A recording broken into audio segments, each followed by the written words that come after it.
Assalamualaikum warahmatullahi wabarakatuh. Perkenalkan, nama saya Muhammad Rifki Ariansyah dari kelas XMM 2. Saya akan menjawab soal yaitu bab tentang bab 1, yaitu sistem pembagian kekuasaan negara Republik Indonesia. Yaitu so, kekuasaan negara Republik Indonesia, suatu pembentukan yaitu sebuah pemerintah, yang dimana pemerintah dapat mengatur semua yang ada di negara ini. Pada pasal 1 ayat 1, bahwasannya negara Indonesia ini adalah negara republik. Hal lainnya menegaskan bahwa negara Indonesia ini adalah negara kesatuan, bukanlah negara federal. Adapun menurut para ahli, yaitu John Locke dan Montesquieu, macam-macam pembagian kekuasaan ini menurut John Locke legislatif, eksekutif, dan federatif. Dan menurut Montesquieu ada legislatif, eksekutif, dan yudikatif. Konsep pembagian kekuasaan secara horizontal dan maupun secara vertikal, yaitu horizontal ada 3, yaitu legislatif, eksekutif, dan yudikatif. Namun pergeseran ini membuat pemerintah terdiri atas 3, yaitu legislatif, eksekutif, dan yudikatif akan menjadi 6 bagian, yaitu legislatif, konstitutif, moneter, yudikatif, legislatif eksekutif, sama eksaminatif. Pembagian kekuasaan secara vertikal yaitu pemerintahan pada pasal 18 ayat 1 di NKRI dibagi atas daerah, dan provinsi.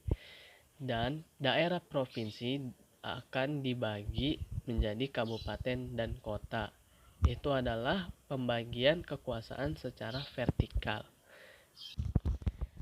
Yang pada bagian ini ada yaitu kewenangan presiden sebagai kepala negara. Kewenangan presiden sebagai kepala adalah menyatakan perang, membuat perdamaian dan perjanjian, memegang kekuasaan tertinggi atas angkatan darat, laut, maupun udara, dan menyatakan kedamaian dan menyatakan keadaan bahaya, membuat perjanjian internasional, dan masih ada banyak lainnya. Kewenangan presiden sebagai kepala pemerintah yaitu dapat mengatur kekuasaan pemerintah dan merancang undang-undang kepada DPR,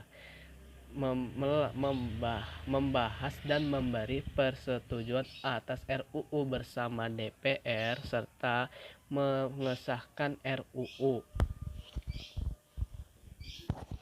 Ada kementerian-kementerian di Indonesia, yaitu Kementerian Dalam Negeri, Kementerian Luar Negeri, dan Kementerian Pemerintah. Masih ada lagi kementerian-kementerian pemerintah, yaitu Kementerian Sosial, Kementerian Keuangan, Kementerian Pendidikan dan Kebudayaan, Kementerian Pariwisata dan Ekonomi Kreatif, Kementerian Kehutanan, Kementerian Pertanian, Kementerian Perhubungan, dan masih banyak lagi kementerian-kementerian lainnya yang ada di Indonesia.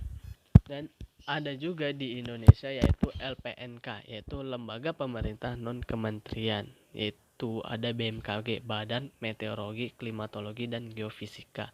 Dan juga ada Bulog, yaitu Badan Usaha Logistik.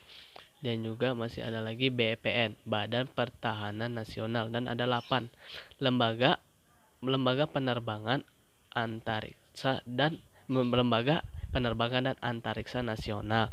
Dan juga masih ada BPOM, yaitu Badan Pengawas Obat dan Makanan. Dan juga masih banyak-banyak lagi LPNK di Indonesia ini. Mungkin segitu saja pengertian dan pembahasan dari isi dari bab 1 ini, yaitu kekuasaan dan juga kewenangan kepala presiden dan kepala pemerintahan dan lain-lainnya.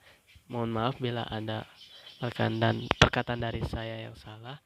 Mohon dimaafkan. Wassalamualaikum warahmatullahi wabarakatuh.